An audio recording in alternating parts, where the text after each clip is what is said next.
welcome to YHTV's Magical Medical Tour. This is episode 17. I'm Christina Souza with my co-host, the wonderful Dr. Glenn Woolman. Hello, Glenn. How are you today? Greetings, Christina. I am wonderful. Thank you. And I'd like to welcome everyone to Magical Medical Tour. I'm Dr. Glenn Woolman, and I will be your medical guide as we travel each week through the healthcare galaxy, searching for optimal health. Today we're going to have a good show. Christina. Yes. When do we not have a good show, Glenn? That's a good point. I like all of our shows. I keep thinking. We have all these wonderful masters in the healing arts arena that come and join us and share their expertise. What more could we ask for to begin our week? Oh, it's interesting. We always talk about, or at least I always think about, people wanting only sound bites, so that we should do really just a 1-minute show, and then at the it's called Twitter. Exactly. I was at a talk the other day where they said the attention span of a person now is no longer the elevator ride. It's now about 2.7 seconds. The attention span of people. But I think at the end of each of our shows, I always feel like I wish we had just another hour. I know, isn't it? Well, that gives us the great excuse of bringing people back and continuing the discussion and really living in the present, because so much of the information these days with how technology is moving, everything's shifting, everything is changing, as what you were mentioning with genomes now. That's amazing, where science, technology, and everything we do is just kind of coming into one big ball that keeps revolving. That's true. And it's fantastic. I know when we spoke with Dan Diamond, the Chinese medicine doctor, and he was talking about the difference in Western medicine as we keep going smaller and smaller, and the Chinese medicine goes larger and larger. And I was thinking the other day that I'm glad that we are going smaller, because that's where all the issues are, in the really small areas. And certainly we need to look at both. Yes. But it's good that we do this. And there's so many things for us to know and learn about. And that's part of our process here, to try and bring all of this current information from our great healers to our viewing audience. Absolutely. So today, I keep thinking about different topics, and I came up with the fact that women are so important in our society, with mothers and sisters and daughters and friends and spouses. Well, without us, you all won't be here. That is so true.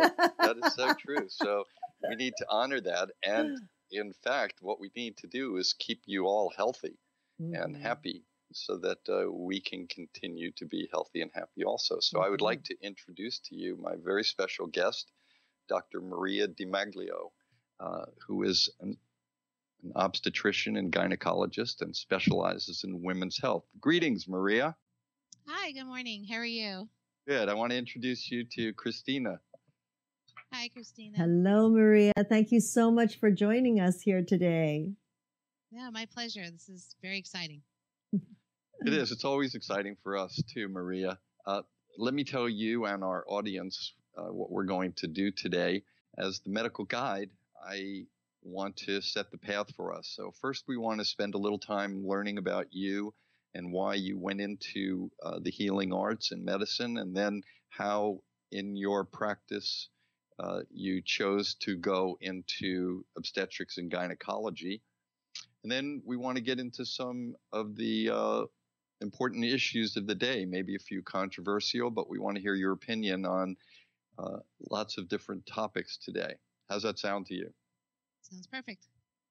All right, so let's start out with give us a little information on when Maria decided to go to medical school, why, and what were the influences, and how was medical school, and what made you go into obstetrics and gynecology? Well, I can tell you the when. That's very easily. I was a toddler. As to why, I don't really remember why I decided at the age of 2 that I was going to be a doctor, but I can tell you that I never changed my mind my whole entire life. I never had any oh, maybe I want to do this instead. It was just always medicine. So, born that way. How's that? Wonderful. That's amazing. Yeah. And then when I was in medical school, as I was doing my different clinical rotations, I actually wasn't necessarily thinking OBGYN at first, but when I went into the rotation, fortunately, I was at USC at the county hospital. I actually spent my whole entire academic career at USC. As a third-year student, because there were so many deliveries and so few resources as to people who could do the deliveries, I ended up delivering, I think, 50 babies in my 3-week rotation. And it was phenomenal. It was, and I had done general surgery before that, and I loved the surgical field and surgical specialties. But what I didn't like about that aspect of it is just you don't really ever get to know your patients. They come into you with a problem, you cut it out, you're done. And then I delivered a baby, and of course, gynecology also has surgery involved. And then you have the luxury of really getting to know your patients and seeing them year after year and developing long-term relationships with unique and very special women. And it was just the best of all worlds. So that's why. Oh, wonderful. 2 years old. That's amazing. I didn't even know medicine existed at 2. I do believe it's some would say it's past life. You just brought it right through with you. Boy, that has to be true in this case. Stethoscope, and there I was. That's amazing. Brilliant. Today, Maria, I'd like to do something maybe from a different viewpoint. Most doctors that come in and give talks on women's health, usually gynecologists, obstetricians, but they speak to the women specifically. I'm wondering if today, as part of the way we're speaking, certainly we're going to speak on the women's issues, but I'd like to have you address things from the viewpoint of teaching us, the men, about the women's issues a little bit, and so that we can learn to help and recognize and support them as they go through different processes. Does that sound something like we could do today? Easy. Oh, excellent. I was hoping that would be the answer. So, but the questions will certainly be about the women's issues, but I want to make sure that we as men understand them and what women are going through and why they do things and how we can help them to go through things in a better way. So let's just talk a little more personally. What's the most gratifying process for you as an obstetrician gynecologist? I really think it's the relationship you develop with your patients. It's unique. And in particular, for instance, if you deliver somebody's baby, you are there at the most important day of that woman's life. And it's so special. It really is. And even on the gynecology side, on the flip side of that, you are going through a woman with all the different phases of her life and guiding her and helping her through that journey. So there are, from every aspect, it's gratifying. Let's talk about those phases for a few moments. Maybe you can give us each of the phases that you see and maybe a point or two that we should be aware of. I know there's infinite numbers of things and we can speak volumes on each, but what's the first phase that you think of? Well, we've got those wonderful teenage years, and having teenage daughters myself, and also being in the perimenopausal range. Our household is just delightful right now. So from the guy perspective, patience, and patience. But there are, as a young girl is, learning about her body and having to understand the changes that are going through her body, that becomes very important right there. And then you go into the initiation of sexual activity, hopefully way after the teen years. But sort of when they're in the nursing home. A true mother of teenage daughters. Yeah. then you go through the phase where childbearing, and then you get into perimenopause and postmenopause. So, that's basically the range of what we deal with, and they all have their own specific and unique issues along the way. So. Well, okay, let's go along this path for a moment. So let's talk about the teenage years or the pre-childbearing years. Should the father be involved in the discussions about the woman learning about her body, the young girl learning about her body, and understanding menarche or the beginning of the menstrual cycle? Should the dad be part of that, or is that all the mom's path? I think it depends on comfort zone. I really think it's important for parents to be open with their kids and have open discussions with them. But since the dads haven't gone through this personally, they don't have that same understanding. Not that they can't empathize or sympathize with their daughters, but sometimes it's uncomfortable for them. So if it's going to make an awkward situation worse, that may not be the best option. But I do feel that if at least one parent is close to the daughter in terms of discussing her body changes, her hormones, and what's going on in her life, you're good. Okay. Well, after all the men watch this show, I'm sure they'll feel more comfortable with having the discussion. So what's the next phase now? The childbearing? Next phase is childbearing, yes. So tell us a little about what we need to know there, what's important. I think it's important for the dads to go to as many of the prenatal visits as they can. I know with work schedules and whatnot, that's not always possible, but if they can try to arrange it as a couple to be able to go to some of the visits together, absolutely the first visit, they should both be there. The ultrasound visits, well, those are too fun to miss. And then, in the last month, as the physician is discussing with the patient, these are the signs that you're looking for. This is how dilated you are. This is what's going on. And also in that last month, if there are complications of the third trimester, they're more common in those last 4 weeks, like the blood pressure going up or something along those lines. So that when we have to, tell the patient there's a problem and we need you to go to the hospital, well, the father of the baby's already there and it can be there to support. We did a program when I was running an integrative medicine program in our hospital. We did a program on massaging the mother and then massaging the newborn. So we got a program where the husbands would come in and learn how to massage their wife or spouse or partner through the pregnancy, and that brought them together. And then when the baby was born, immediately they did a massage on the baby. We saw all sorts of studies of cortisol levels going down and everything coming to fruition really nicely with this.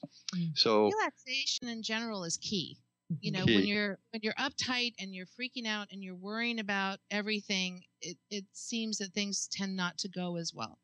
So something like massage that relaxes everybody, plus you've got that bonding with touch and everything, I think that's wonderful. So now we move after the childbearing years into peri, and post-menopause. Do people ever, is there a post-menopause, or does it just continue for the rest of life? Yeah. Oh, God forbid.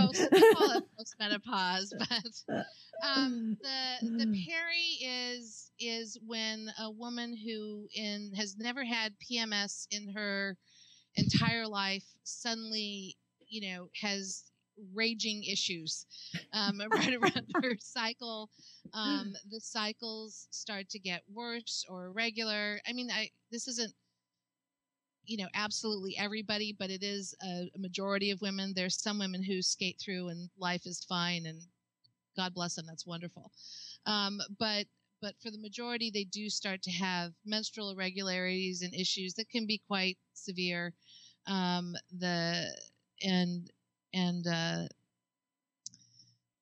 and some emotional rage can occur as well. So all of these things are controllable, but I think from the husband's standpoint, again, open communication always helps to solve issues. So, but not like, oh my God, you PMSing again, honey? That's not going to help solve anything. But, just, can I help you with it? Just be nice to the women when they're like upset and maybe they're having their period. So just step back a little bit and let them do their thing. But, as physicians too, we can guide the women to help reduce those symptoms and whatnot. So, and help with the when you really get into the throes of the hot flashes and the sleep deprivation, can discuss different ways to reduce that. Not every woman needs hormone replacement to help get rid of it, but a lot do. Even though there are alternatives with herbs or acupuncture or other things that can help that, some women just need that estrogen. And if they're going to initiate hormone replacement, what we do know now, based on all the studies where you've seen all the bad press in the literature, is that the time to initiate hormone replacement is within those first couple of years of menopause. And then you don't have all the bad risks that have been in the newspapers. And then postmenopausally, you have issues with women then not having the hormones in their bodies, and things, go awry. And so what do you take care of the women? How do we take care of the men when things go awry? Well, so that they can take care of the women. It depends on how they're affecting the couple. A lot of things that go awry with women postmenopausally are physical, with bladder dysfunction or weakness of vaginal tissues. Those things may not have any impact on the husbands, but if it's really severe, it can, because it can affect their sex life, and so you're dealing with that. But at that standpoint, it's just educating, the couple and saying, here's what you can do to make it better. Okay, I think that was a nice, brief summary of some of the phases. I like that. Christina, do you have any thoughts on that? Oh, wow. I have so many thoughts. Of course, being a woman, it's like, oh, yeah, that was the trend that was all the way through. Very interesting, from the childhood point all the way through. Interestingly enough, because my mother's command of the English language was not very good, it was actually my father that actually spoke to me about, the menstrual cycle and things like that. And then further on, that's interesting is being in a culture that, everything's very hush-hush. We don't talk about things like this. We don't talk about any issues or problems, especially when it has to do with any kind of sexual organs or anything like that. And I made it a very strong point with my son that he understands that as he's growing up, because I felt it was really important that, as Glenn, I think what you're saying is brilliant. How do men support women? If they are not brought up with the knowledge of what the female goes through, how are they going to know suddenly in their 20s or late teens how to support, their partners? So I chose to start very early with my son that, at this age, you're showering together, you're bathing together and everything. Well, why shouldn't he understand, what is happening monthly, with my body? And there's a respect. And he even now knows, it's like, oh, mommy's got her period right now. When she needs to go to the bathroom, she's got to go. So, and he knows to pass me what I need and things like that. There's no fear. There is, and he knows it's a private situation, so it's not to, announce it to the world. It is, our private and personal time. And I just feel that already that awareness in the young is already will blossom into something else, where in the teenage years, he hopefully will understand, Maria, that the young girls who are going through this hormonal change, who are in his class with him, that he won't be affected in the ways that, I think a lot of when I was growing up, we were affected. It was like, oh, what's wrong with that person, or what's wrong with this person? Why are they depressed? And you don't quite understand that. And hopefully he will go through his years where he will, understand. I think that's a very valid point, and it's wonderful that you're educating your son, and that is something I think that all parents should follow. And it's just to also to realize that this is just normal life. This is normal development, and hopefully in some of the sex ed classes at schools, this is part of the word that they're trying to get across, that this is normal development and this is what happens, and you accept it and you don't mock it or make a big deal out of it, because it's just normal. Just as I'm sure. Go ahead. Sorry. I'm sorry. No, I'm saying just as I'm sure that, for guys too, there are phases of development for guys that, women need to be respectful of and understand what's going on with them as well. So. Yeah, I think we need a lot more information about figuring out from both points of view what to do and relate to each other. I remember once I wanted to teach a course in LA to 7th and 8th and graders in talking about sexual education and drugs, and they didn't want me to do that. They felt that they were too young to learn that. And unfortunately, at the same time, I was delivering some of the babies of these young ladies in the emergency department. And I would look at the parents and say, maybe it isn't too young, but it didn't happen. So let's talk about a few diseases and current treatments and guidelines and things like that in medicine. One of the controversial issues right now, of course, we all worry about cancer of the uterus and cancer of the cervix. And I want to talk about the pap smear in a few minutes. Sure. But before we talk about that, there's a vaccine that has just come out a few years ago for the human papillomavirus. The vaccine, which we've now found out is one of the major causes of cervical cancer, which is part of the uterus. And there's a lot of controversy in this. People want the vaccine, want it, and other people who are not in favor of vaccines think it's something that should not be out. What's your feeling about this? Absolutely. Well, here's the bottom line. Cervical cancer is a sexually transmitted disease, caused by a sexually transmitted disease. It is caused by human papillomavirus. I remember when I was in medical school, we thought it was maybe responsible for 60 to 70% of the cervical cancers. But now with all the enhanced genetic testing that we have available, we now understand that cervical cancer is caused by human papillomavirus. It's the virus has many different strains called serotypes, over 100 different serotypes, but there are 13 serotypes that we know to be responsible for causing actual cervical cancer. So when you look at the vaccine for it, we are not able to develop a vaccine that can protect against all 13 of those serotypes. However, that being said, the vaccine prevents against the 2 strains that are most likely to cause cervical cancer, which are type 16 and 18. They're named by numbers. And they are responsible for 70% of the cervical cancers, and they tend to be the more aggressive strains as well. So it is not perfect, but it is the best thing that we have. And HPV has become so prevalent in our society because it was not something that was able to be detected well or prevented in its transmission for such a long period of time, that we now know that it causes not just cervical cancer, but it can cause cancers in men.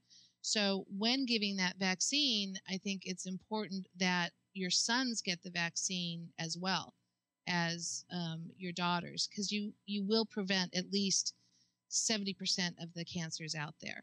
Wow. It's not going to do it 100%, so it should not stop the behavior of protecting yourself from occurring. But women have a screening tool. We have the pap smear, and guys do not have a screening tool, and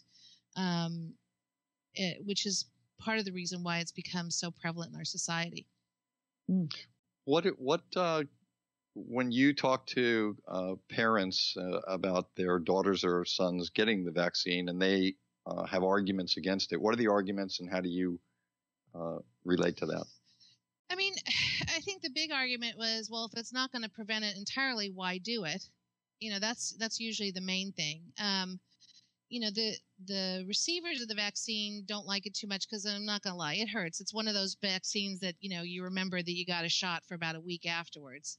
But you've got these girls going off to college or whatever, and they're going to be exposed. You know, HPV, chlamydia, gonorrhea, those are the things they're going to be exposed to the most, not to downplay herpes or HIV. Well, herpes they're exposed to a lot too, or HIV. But I think, you know, teenagers also have that sense of not me. You know, it's not going to happen to me. And you have to say, no, it is going to happen to you unless you protect yourself.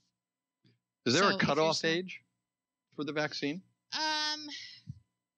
Like 30, before the age of 30, because those are the years that you're most likely to get exposed. So right now they recommend under the age of 30. Okay. So HPV is through sexual contact? Yes. It's like is that the new kid on the block? HPV has been around a really long time. The thing is that and like I said, when I was in medical school, which is a few years ago, we knew that HPV could cause cervical cancer, but we didn't have a way of testing the men. And the strand that causes the cervical cancer is not necessarily the strand that creates warts. So if somebody has a wart, that's probably not the same serotype that's going to cause the cancer. And on guys, there just really hasn't been a screening tool or a treatment for it. I don't, you know, that may be developing. I mean, the thing where the HPV on a guy is typically located at the tip of the penis, where the skin meets the mucosa from the inside. So for a guy, you literally have to like splay open the tip of a penis, test it. On women, when we're testing for it, we're putting basically distilled vinegar, it's acetic acid, to look for the cells with a big binoculars. You know, once we've screened with the pap smear, the next thing we do is we look and we identify that it's actually there and do a biopsy. I don't know too many men that would willingly consent to doing that. Right? Although now that we're learning that it may be responsible for some male cancers, we might find more tools to treat it in men as well. But that's why I think it's important for the boys to get the vaccine as well, because they won't know if a girl has it if she hasn't had an abnormal pap smear yet. And are there specific symptoms that they should look out for? Not really. That's just the thing. It's one of those hidden things. You know, a woman can feel perfectly normal. Life is grand. She goes in for her annual pap smear and she gets a call, you know, a week later from the doctor saying, hey, your pap smear is abnormal and you've got HPV and you've got precancerous cells and we need to check this out. Interesting. Let's talk about the pap smear. I think there's a lot to discuss about the pap smears. There is a lot to discuss on the guidelines. So why don't you give the men a brief definition of the pap smear and what women need to go through, and we'll find out what the guidelines are for how long, when, how late, and how often. The pap smear is a screening tool for cervical cancer. And so in order to identify that, we put a speculum in the vagina and we have a little spatula and we just scrape cells superficially off the cervix and then we send them off for analysis. much like when you're in high school biology and you take a Q-tip and you swab the inside of your mouth, and then you look under a microscope at the cells from the inside of your mouth. So the swab just picks up the loose cells. So that's the pap smear. A pap smear can show a lot of things. It can show inflammation because maybe somebody has a yeast infection or they have inflammation of the cervix. But the main thing that we're really looking for is diagnosing cancer way before it ever starts. So the guidelines, there are recent guidelines that have come out that have changed significantly from the past. It's caused a bit of controversy here and there, but I think what you need to realize is that when people say guidelines, they are guidelines. They're not absolute, and you need to look at a patient individually. So they say, oh, you don't need a pap smear before the age of 21. You don't need a pap smear after the age of 65. If you've had a normal pap smear for a couple of years in a row, you can go to every 3 years. That is in a very low-risk population. So you have to know your patient's sexual behavior and even the sexual behavior of their partners before you can follow that low-risk guideline. So, for instance, if we did not do a pap smear under the age of anyone, anyone under the age of 21, we would miss some cervical cancers. Now, typically, the average length of HPV infection to cancer is 8 years. Sometimes it's shorter, sometimes it's longer. But if you had a girl who started having sex, and we know it happens, unfortunately, at the age of 12, and has had multiple partners from 12 until the age of 21, and multiple exposures, besides the fact that she probably has HPV, I'm sure she'd have a number of other STDs on board as well, that girl's going to be high risk for cervical cancer. And, we also say that, okay, under the age of 30, though, you have a stronger immune system, so you're more likely to get rid of it by yourself. But what if that girl is malnourished and, just eats junk food all the time and does not have a strong immune system because she doesn't take care of her body? Then that's somebody who's going to be at risk, and that is somebody who needs to be screened. If I have a patient over the age of 65, who has had normal pap smears her whole life, and she's with her husband of 30 years or whatever, then is she low risk and probably doesn't need screening anymore, or maybe 5 years from now or something? Absolutely. But if I have a patient who's 65 and has a new boyfriend who's 48 and his past girlfriend was 25, she's got exposure.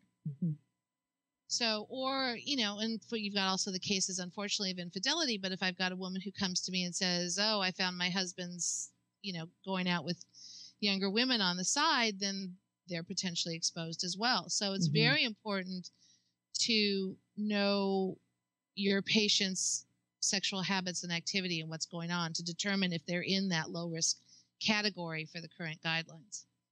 I think that's a great point in terms of guidelines, because women that might go on the internet and find guidelines, I think the real key is understand the guidelines, but also understand that it's very important to have a really good conversation with the doctor you trust to figure out, okay, those are guidelines for this kind of person, but you fit into a different category. So this is how we need to work on that. One of the things that we see that brings up a lot of anxiety for women are either false positives or false negatives. So are there things that women can do, things they might want to avoid before they go in for a pap smear that would hope to ensure a much better test? I think first off, we've gotten rid of a lot of the false positives and false negatives, because once a pap smear is determined abnormal, it is automatically reflexively tested for HPV. That's a very sensitive test. And if it's positive, it's positive. And thankfully with that test, the false negatives are very rare. So if you have a pap smear that shows something that we call atypical cells, which aren't cancerous cells, they're just maybe inflammatory, a little off, they don't look perfect, and the HPV is negative, then what you probably want to do is just with your next pap smear, and based on your history, you can determine whether you're going to do it at 6 months or a year. I would, even if it's a normal pap smear, just retest the HPV again. Make sure that HPV is negative a second time. And then a lot of times the atypical cells, like I said, are just going to be something where perhaps they just got off their period. They had tampons in. Sometimes women, the cervix gets a little bit of an allergic reaction to latex, to the condoms. But none of those are going to test positive for HPV. Yeast infection won't test positive for HPV. So the HPV testing that we have right now has gotten rid of a lot of the anxiety of, I don't know if I'm okay or not. And that's that atypical squamous cells of undetermined significance, which we call ASCUS. 20% of those have HPV. And now with our testing, we can kind of be comfortable about the other 80%. Okay, as a guy, what do we have to know in terms of having sexual activity with our partner, say, before they're going to have a pap smear? Is that an issue? I think everybody should be using condoms until they're really in a committed relationship. And I don't mean committed after a month. But that is today's commitment. It's like the tweeting, right. The 2.7 second attention span. Right. Right, in dog years, that's, I don't know, that's a lifetime. Most of the time, if somebody has HPV and they don't know they have it, your immune system does get rid of it, but it can take 1 to 2 years to just get rid of it. Wow. So, if you're in a relationship, use condoms the first year, please. It's just, okay. In the pap smear, one important thing I think is that what if someone has no health insurance, does not have any money, but they still want to take care of themselves? Are there ways that they can find out how to get a pap smear? Well, there are the family planning clinics all over the place. There are free clinics all over the city. And you can get pap smears there at either no cost if you can show the need for it, or at a greatly reduced cost. So absolutely, you can go to, one of the county clinics, free clinics, family planning. They all do pap smears, and they do a good job. Let's stay in the pelvic area for a little while longer. Fibroids. Women get fibroids and have all sorts of complications. Could you explain to our viewers what fibroids are and how they should deal with them? Or what are some of the different ways of dealing with fibroids? Sure. Fibroids are benign muscle tumors of the uterus. They are benign. And they are more common in African American, Caucasian, and Asian populations. And in terms of that, a woman can have 1 fibroid. She could have 30 fibroids. It just kind of depends on how many her body makes. At the moment, we don't know why some women make more than others. We don't have any way at all of trying to prevent them. I know women who've gone on all kinds of diets and searches trying to find something to stop their fibroids from occurring or growing or whatever, and really nothing pans out. It's just one of those genetic things, and we really need to put a lot more research into it. The main thing with fibroids is basically the same thing as real estate: location, location, location. They are they're in the body of the uterus, but whether or not they cause problems depends on their location and also their size. So if you have a fibroid growing into the cavity of your uterus, then you're going to have really heavy periods. You're going to often bleed in between periods. Women in really bad cases will hemorrhage and require blood transfusions, so they can be very serious. fibroids that are just in the muscle wall of the uterus or sitting off the uterus aren't going to cause bleeding problems, but they will cause problems just based on their mass effect. So if you have a big old fibroid that's sitting on your bladder, you're going to go to the bathroom every 3 seconds. Mm-hmm. If you have one on the backside of your uterus that's pushing against your rectum, you're going to have constipation problems. So, and if anything, you're going to have pressure, always. And they can also cause pain, just from their mass effect. But also when you have your period and your uterus is contracting to get the blood out, you now have obstacles to the flow of the contractions, and it creates a dysfunctional contraction, and it can be associated with pain. So that's kind of it on, at least in terms of what the fibroids are and how they can cause problems. In terms of treatments, there are multiple. They are pretty much all but one surgical. And it doesn't mean that you have to have your uterus out. You can remove just the fibroids. I've had patients who have a whole bunch of fibroids, but their only complaint is the bleeding. And you go in and you do a vaginal procedure to remove the fibroid inside the cavity of the uterus. And so from that standpoint, it's really having a discussion with your patient and what she feels is going to be the best for her. Unless you're really worried that if she doesn't do a specific procedure, it's going to be detrimental to her health. But otherwise, I sit down and say, okay, what's going to work for you right now? Some women are like, get my uterus out. Don't want it. Done. And others are like, I like my uterus, but I just don't like the fibroid. Wow. So when they say, get my uterus out, I'm done with it, you obviously, again, there may be guidelines, but each person is unique and should have a discussion with their doctor and say, okay, yes, I know you don't want to have children anymore and get it out, but there may be other consequences that you have to be careful about. So having a good discussion. That's one of the things that you have to have a nice detailed discussion. And, part of the discussion can be leaving the cervix in, and just removing the body of the uterus. And again, that's one of those, if you've had somebody who's had normal pap smears their whole entire life and they want to retain their cervix because they think because it can be better for sexual function, then absolutely. But then again, if I have somebody who is having abnormal pap smear after abnormal pap smear after abnormal pap smear, it may not be a good idea to leave that cervix in. So those are all things that are up for discussion. There's also another procedure that's out there.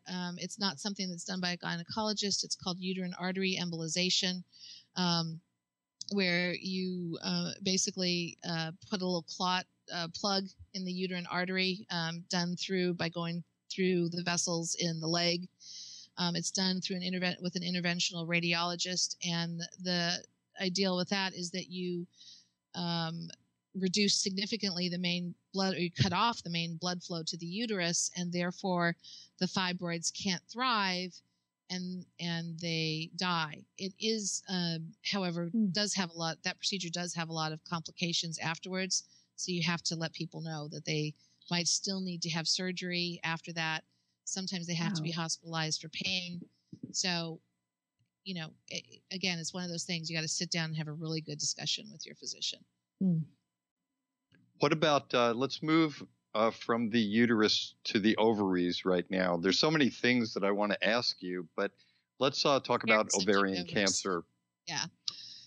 When I remember when Gilda Radner from Saturday Night Live died of ovarian cancer, there was a big push for people getting blood tests to define as a screening whether or not they potentially had ovarian cancer.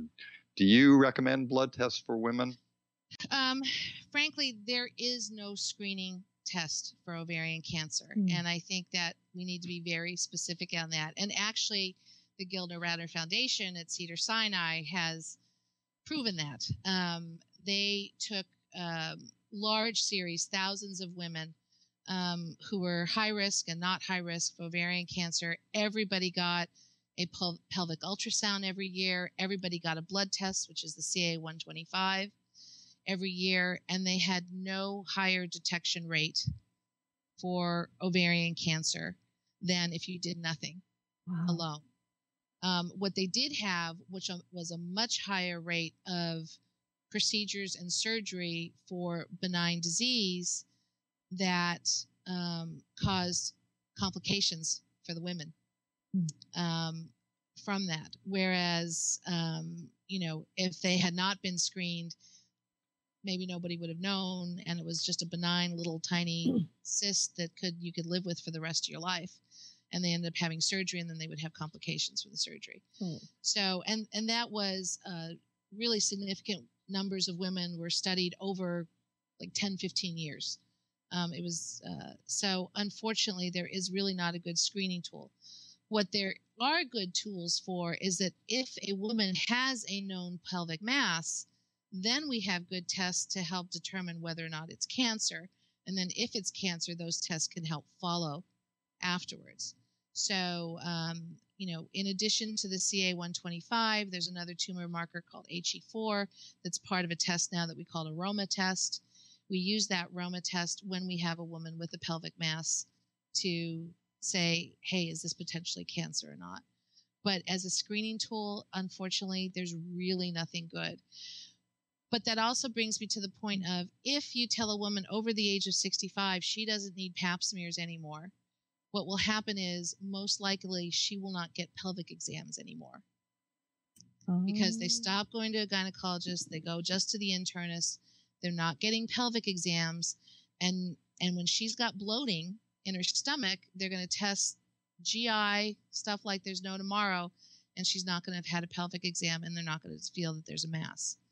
So women postmenopausally should not stop getting pelvic exams. So that's very important there.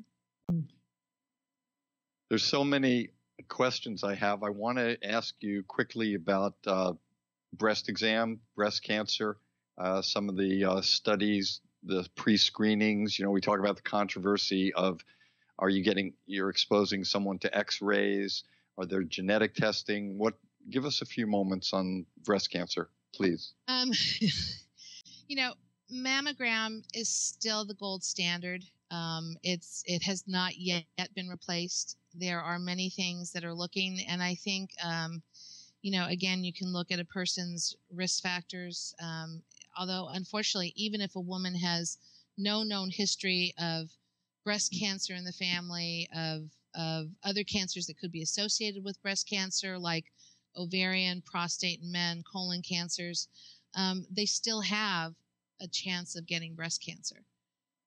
So bottom line, at the moment, mammogram is still the gold standard. Some women, because of dense breasts or history, might need an MRI in conjunction with that, but you have to make sure that you're going to some place where they're comfortable with reading breast MRIs and they know how to read them, which in LA County is not an issue really.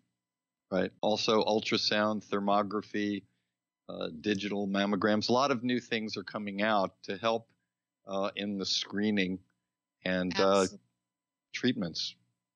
Yes, absolutely. Ultrasound, though, is really going to be something that's, if there's a mass there, they can kind of tell more about the mass, but it's not going to detect those smaller microscopic. On mammogram, what you're really looking for is a classic little sign of calcifications that are in the pattern of a duct of one of the glands.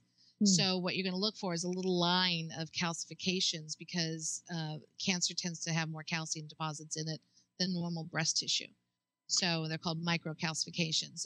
Thermography is hopeful in terms of showing things with heat and all of that. But I think, again, it's still, more needs to be done with it. Interesting. What about a woman that's had implants? How is she followed for screening exams? Pretty much the same way. I mean, I think, especially in this town, we're all very used to implants. And the radiologists are very good at reading films for patients with implants. So, and there's really the woman's where the woman has implants depends a little bit on or depends a lot on her discussion with the plastic surgeon, whether it's how they're put in, but that is not arbitrary. It also has to do with the size of the implants they want, the breast tissue that she already has, and what's going to give the best effect. So it's not like you can go and say, oh, I want below the muscle implants. It may not work for that person. And are there new guidelines for the screening exams like there were with the pap smear? Do you need to still get them every year, every 2 years, once you reach a certain age? It's screening at 40, or if you have a first-degree relative like a mother or a sister who got breast cancer before the age of 50, it would be 10 years before that person got there. So if your sister had breast cancer at 42, even though it's harder to read a mammogram because the breasts are more dense at 32, you need to start thinking, I need a mammogram early, not at 40. But then again, you've got things like we also have genetic testing for breast cancer now to see if it's something that's going to run in a family. So typically we'll tell patients that we'll find out if the family member affected with the breast cancer was tested for the BRCA gene or hers, and if they had their estrogen receptors tested, and that will kind of help us determine the patient's risk as well.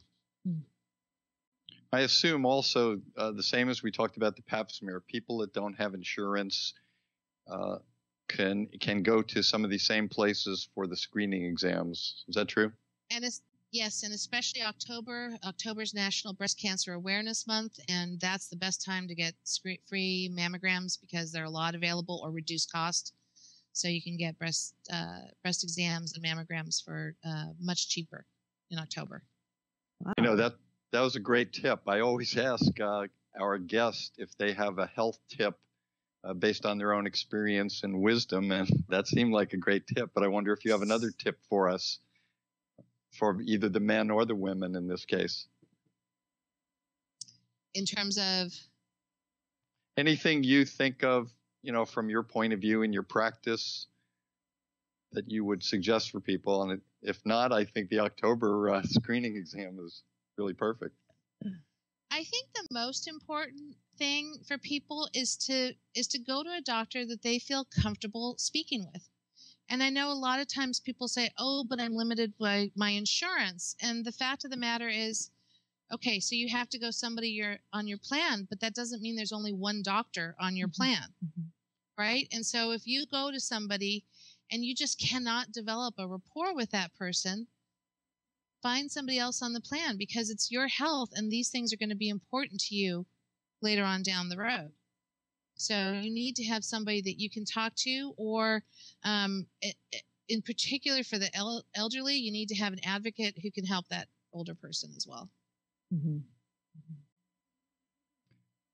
Christina, do you have any questions? There's so many things that I want to ask right now from the men's point of view. We want to talk about at some point. We may have to have you back on, Maria, because we still haven't even talked about hormone replacement therapy, libido, a number of categories. And I hope you would be. Yeah, that's when we really have the men watching and tuning in. Multiple sessions. We'll do a whole series on that. we can do a monthly series, like every Thursday, a moment. A moment with Maria. Dr. D'Ameglio. You know what always has really struck me when I was about a year and a half ago when I was in Pompeii, in Italy. They had the museums and they were showing all the artifacts that they had pulled, and they had in those days, and even in Turkey, in the museums were the speculums that we used. I mean, they look identical to what you use today. Yeah, we're still pretty medieval. But it kind of threw me for a loop when I was there to say, oh my gosh, the doctors way back when already had invented this or created this. And to this day, we are still using it. Our doctors to this day, like yourself, are still using it. And I think that's magnificent, but no doubt for a different purpose. Yes. And hopefully ours are a little gentler than the ones back then. But yeah. I think it's the person behind it, so to say. Oh, my goodness. That's a great point. I would like to thank our very special guest, Dr. Maria DiMiglio, for sharing her expertise and wisdom with us today. I would also like to thank all of my teachers and healers, and I look forward to seeing all of you next week with Christina as we explore another quadrant of the healthcare galaxy. Yes. Till that time, I wish you all optimal health. Goodbye, Maria. Thank you very much. Bye. Thank you. Thank you so much, Maria. It's been such a pleasure to have you on the show, and we look forward to bringing you back. It'll be a delight. I hope I can come back. That'll be great. Thank you.